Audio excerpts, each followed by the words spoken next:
Welcome to GIMP Magazine, issue number 3. This is the director's cut and commentary. And we're going to kick this off with Dave Lepick. 10 minutes with Dave. The Hunt for Wilbur.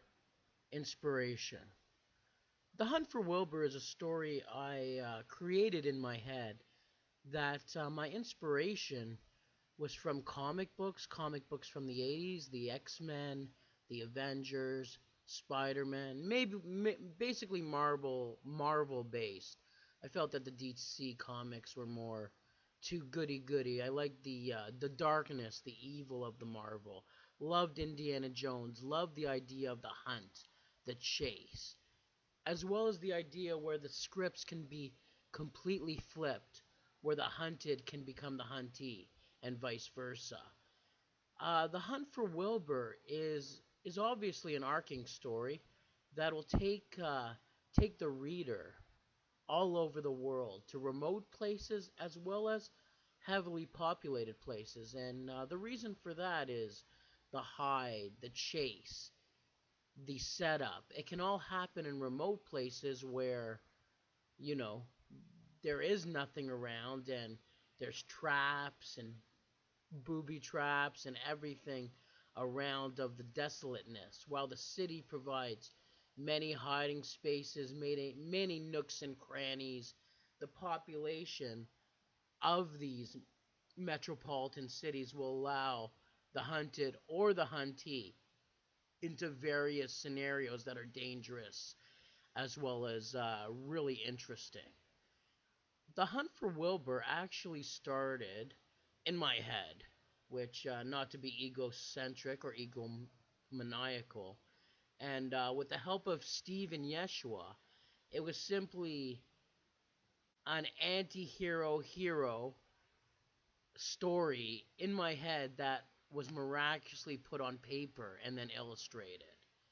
And I have to give credit to Steve Chaka for really bringing out my creativity, really bringing out what the essence of pulp fiction, comic book fiction is. As well, Yeshua did a terrific job in just illustrating the the density of my thoughts and putting them on paper and putting the story to paper. I mean, the process, as literally non-involved as it says, is me sitting down with Steve, going over the broad strokes of that individual episode or story, and then really setting it up into a comic book format with boxes, and then getting it over to Sandra to look at the dialogue. Because writing for comic books, I mean, the key is to have a great story, but the real key is to be able to take that story and simplify it and put it out to the end reader in a simple enough language where the art and the language combine to give the reader what is actually going on. Yeshua, I can't thank him enough. He turned my ideas into beautiful pieces of artwork. I mean, the stuff we've done for the Hunt of Wilbur, the first episode, I mean, not including the pre episode, is just magnificent pieces of art, and it takes place in the troubled continent of Africa, mainly Zimbabwe and South Africa, and really that's where this episode actually takes place. And once again, thank you to Yeshua, Steve, and Sandra. Now, I'd like to address something. In the comic book, in this piece of fiction, in this beautiful artwork, there are talk of a lot of guns. I'm actually pretty anti-gun. I mean, living in Canada, living in North America, you can see, from everywhere to Columbine to the latest shooting in Connecticut, how dangerous guns are. Now, the truth of the matter is, I'm very against guns, and I'm very against violence with guns and weaponry such as guns. But for stories of pure fiction, I mean, number one, we're dealing with Wilbur, who is an unidentified marsupial, rodent, mammal, whatever he is. I mean, this is pure fiction. It's the same thing that going to see Indiana Jones. No one's going to take that seriously. And guns are a great accessory to fiction, just not a great accessory to life. And I'd like to point that out right there. I know that the story does have a lot of weaponry, I mean, and stuff and so forth, but it's merely trying to mimic the act of beautiful fiction rather than trying to encourage a lifestyle. How I got involved with GIMP magazine is actually a pretty funny story.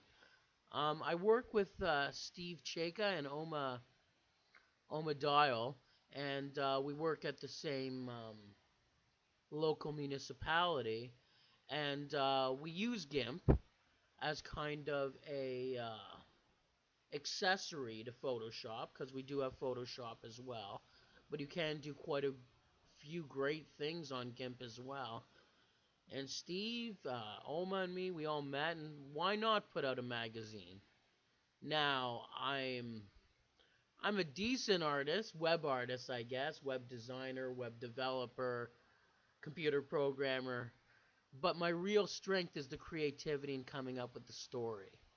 And that's where I felt my skills would come in the best for GIMP magazine. Just I guess my crazy creativity, my ability to come up with characters, ideas, scenarios, just really fun stuff. Taking on the backing of reading comic books for most of my life, reading pulp fiction, watching adventure stories, fantasy. It all goes into my head in what makes this a great chase. The great chase, the great hunt. And I gotta thank Steve, I gotta thank Oma, I gotta thank the entire team for putting this together.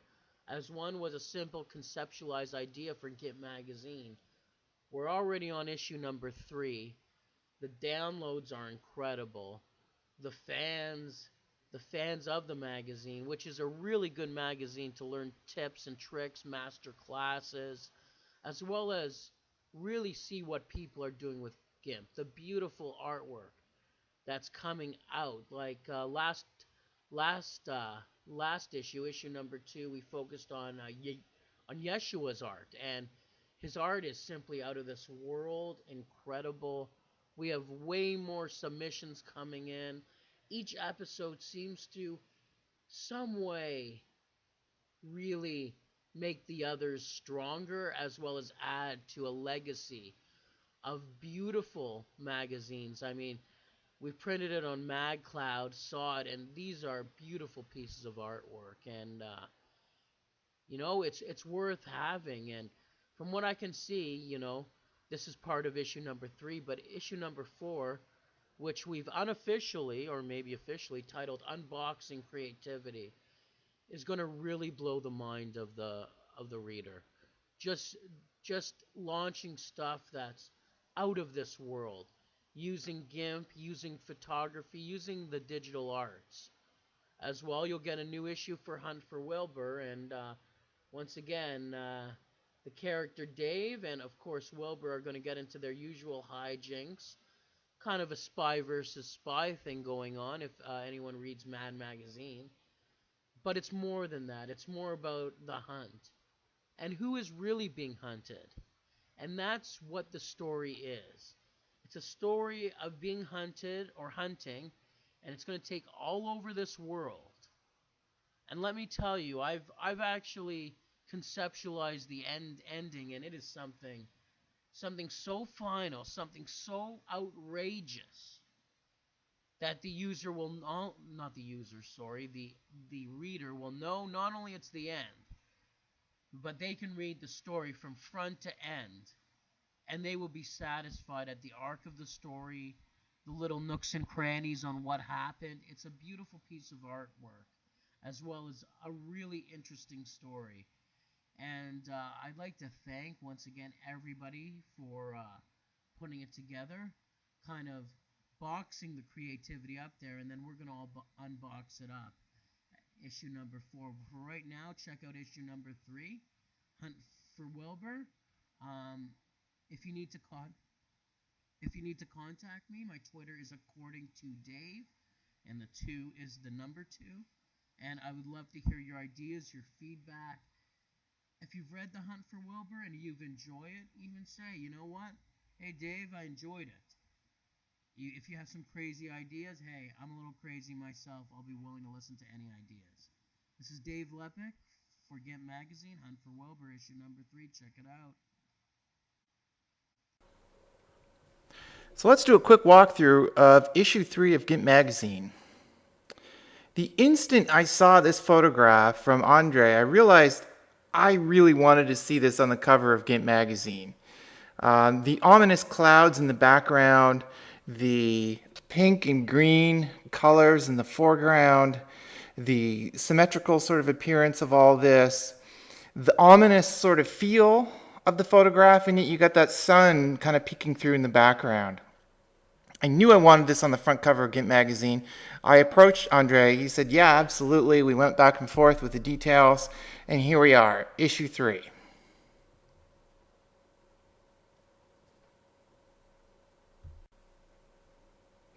Quick note here. I just want to mention that GIMP Magazine is available in print format, and it's available from MagCloud. If you're interested in picking up a copy of this, it is shipped right to your door, and all you need is either PayPal or some kind of credit card, and they will ship that for you. The quality, I will say, is absolutely amazing. I'm really happy with how this thing looks in print, and I have to say that MagCloud has done a wonderful job. Anytime I've asked for shipping to be on a certain date, they've always hit that date. And I'm really impressed with that. So give it a try. Yeah, just a quick note about the letter from the editor. I have to say the reception of issue 2 was just phenomenal. Issue 2 is absolutely on fire. Compared to issue 1, the performance of issue 2 is done really well, and we're really happy about that. I'm also finding that the submissions that are coming into this magazine are just getting better and better, and that's great. Thank you so much for your support of GIMP Magazine through your contributions and your purchases of the magazine itself and of the digital copy. And I also want to say thanks to GIMP.org. They had put a mention of GIMP Magazine on their front page, and we certainly noticed an increase in visitors to our website, and we think that's great. Thanks. Yeah, on page 8 here, I just want to mention that that in addition to some of these social media channels that we have here, we have a new one called Flickr, and this is being led up by Ian Muto, and it's going to be a place where you can submit your photographs into the group, and Ian will comment on them. And I think that's fantastic news, and I'm looking forward to that. Also, a mention on page 8 about our followers. We're over 8,000 followers at the time of recording this, and we think that's fantastic. We thank everybody for following us. And we're hoping to shoot for a nice round number of 10,000. So if you could help to spread the word and help get people following us, that would be fantastic. People can follow us on Twitter, on Google+, which seems to be the largest following we have is on Google+. You can follow us on Issue, and you can even subscribe to our blog through an email newsletter. So every time we post something to our blog, it'll send you a quick email alerting you of that. And these are some of the ways that you can follow us. This motion photography article is by Ian Muto, and it basically focuses on photography itself. As you know from issue 1 of GIMP Magazine, which Ian was on the front cover, one of his photographs was on the front cover, he is exclusive to GIMP and UF-RAW, although it's not really the focus of the article. The focus of the article is how to get your photography a little bit better. and motion photography. Things I'm not a photographer, but reading this is like, wow, there's a lot of things to consider when you're doing motion photography. And Ian sort of breaks them down into different categories and explains each one. So it's certainly an interesting read if you're a budding photographer. I should mention that on page 22, page 58, and on page 82, Debbie is giving us 3 different articles on GMIC. GMIC, as you know, is a very powerful filter engine that can plug into GIMP. So if you've ever wondered, you want more filters associated with your photographs, GMIC is the tool for you. It totally expands GIMP in a way that is certainly magical. And Debbie breaks that down for us in 3 kinds of articles. The first is an introductory article to GMIC itself. The second is a tutorial on how to use GMIC. And then at the end of the magazine on page 82, she gives us an actual product review of how she feels about GMIC. So all you want to know about GMIC, it's here in issue 3 of GIMP magazine. In keeping with the theme of issue 3, which was basically photography and not digital arts, we really expanded our photographic gallery this time around. And kicking us off is Simon with some pretty amazing shots, the sailing shot and of course the bridge shot there. And we also have, switching along here, this shot of the eye from Carlos I think is pretty amazing. And Claudia here with the ducks, I thought that was just so cool. And then we also have this shot here called Held on page 38. Just an incredible photograph. And a second one from the same individual here on the next page. So that's our photography gallery. We're really happy with that. And we are asking people to submit more photography related submissions to GIMP magazine. We find that we get a lot of digital art submissions, but not as many photography submissions. So if you do want to submit, please do so, and just visit our website at gimp.org, or I should say gimpmagazine.org/submissions.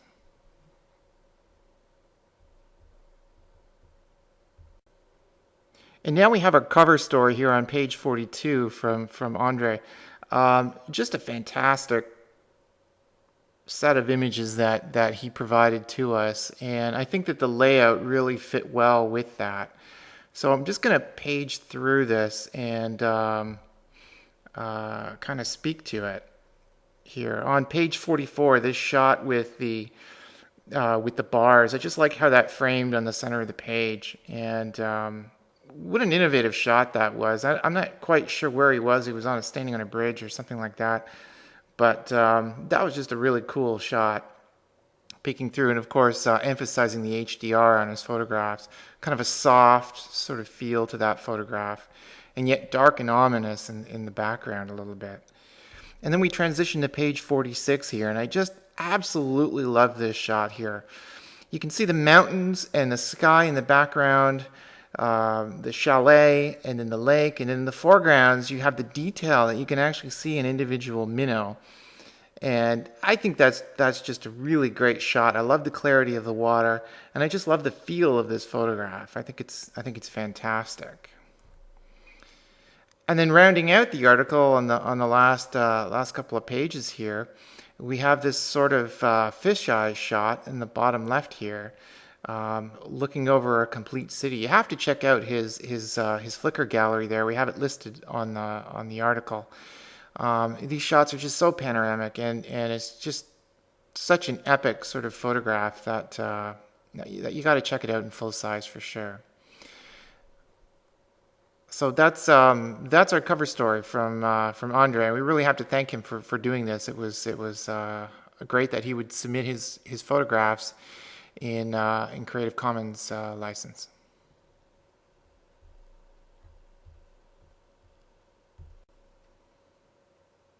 On page 68 here, we have an article that I wrote. It's called GIMP versus Photoshop, a comparison. And I did this article a while back, and that's why you see 2.8 and CS 5.5. And the magazine only gives you the highlights of the article itself. I do encourage you to download the PDF white paper that includes all of the 70 plus features that I compare between the two pieces of software. I don't want you to think of this as a scientific comparison. I want you to think of it as a comparison from an average user who uses both pieces of software on a regular basis, and these are my thoughts. This is how I feel about them. I think they're both incredibly powerful. I think that Photoshop is certainly a leader in the marketplace, but I also think that GIMP is incredibly powerful, and that it probably doesn't get the how do I say this, the recognition that it should, because a lot of people associate GIMP with MS Paint and things like that, and I think that's just terrible. GIMP is a really powerful piece of software that compares quite closely to Photoshop in many areas, and I think that in many areas is actually better than Photoshop. I think Photoshop has some things that they could learn about GIMP in how the UI and how it performs and things of that nature. So those are my thoughts about the two. If we have if I or we have recorded anything incorrectly, I would certainly hope that you put a comment on our blog, and we will address that in any future issues of the magazine. Yeah, on page 80, I have an ad here for desktop publishing using Scribus, and this is a new course that I'm developing. It's going to be very similar to my previous course, Digital Arts Course DVD, that I put out. That one was doing so well that I decided to expand it and create a new one called Desktop Publishing. Now, I use Scribus on a regular basis to produce GIMP Magazine, and GIMP Magazine is done with GIMP, of course, Inkscape, and Scribus sort of combined. And in addition to that, I use it to do brochures, business cards, posters, a number of various things, applications that it's good for. Scribus is free and it's open source, very much like GIMP, very much like Inkscape. It's available from scribus.net. You should certainly check it out. I have a YouTube video out there. If you go to gimpmagazine/courses, you can see the YouTube video of me doing brochures.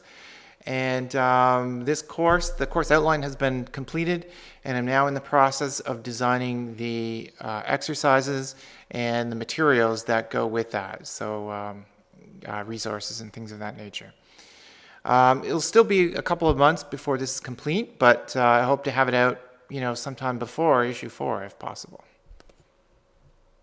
If you're interested in purchasing it, visit our website, gimpmagazine.org. and go to the subscriptions on the right-hand side and just punch in your email, and you'll get an email when the course is complete. Yeah, on page 83 we have an ad here for open source photography. Definitely have to check them out. They are already 1,000 people strong, if not more than that, at the time of doing this, and they are on Google+. The Night Parade of 100 Demons, a book review by Oma Dial. The twist here is that normally books that we review are books about courses for GIMP, like how to learn GIMP, and which we did in the last issue of GIMP Magazine, which we're going to do in the next issue of GIMP Magazine. But this book is different. This book was actually created using GIMP and Scribus and a number of other open source packages. So Oma goes through that review and explains how GIMP and Scribus were used, and talks about the illustrations, talks about the background of the book, and just one thing that I have to say after reading a large portion of this is the amount of effort to do this. It was just a huge project. It's well over 200 pages, and on each page is an illustration, as you can see here on page 85, and the text is on the left-hand side, and that's basically the format of the entire book, and it's just a massive undertaking to go through that. So hats off to Matthew here for creating that, and for also sending it to us. I mean, he sent us a submission and he was like, well, this is a bit weird, but I have this book and I was wondering if you'd like to review it. It's not a GIMP book, but it's a book that was created using GIMP. We thought that was a cool idea, so we went with it, and here it is.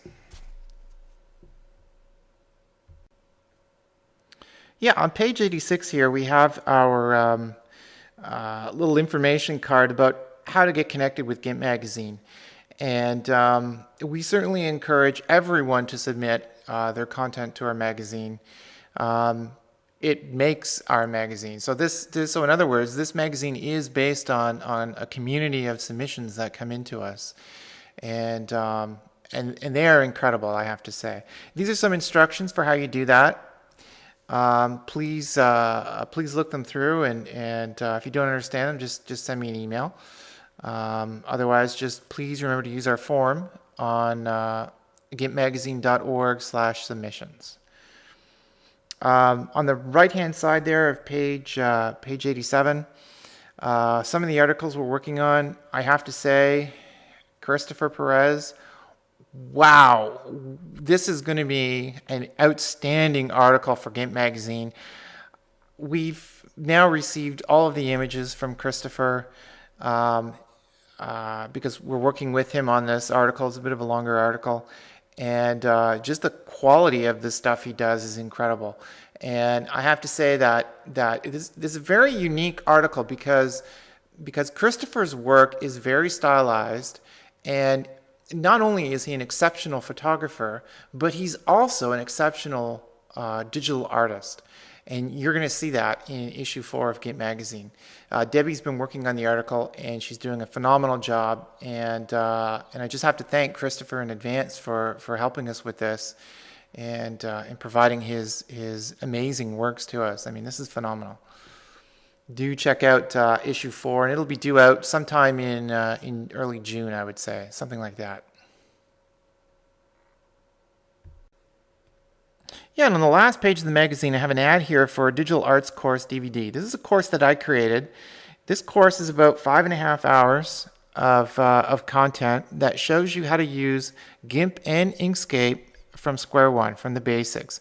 But it does that, not from, like a regular sort of trainer. It does that from somebody who cares about digital arts, somebody who has their own digital arts portfolio and focuses on that. And that's sort of the angle that I'm coming at this from.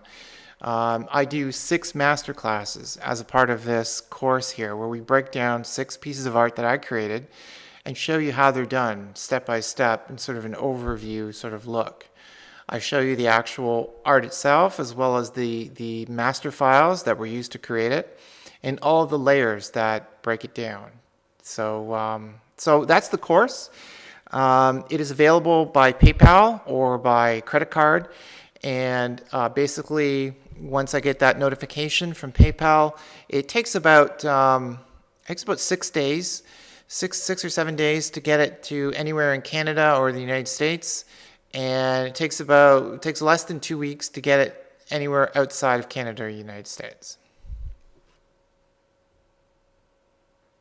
Thanks for watching the director's cut and commentary. I really appreciate it.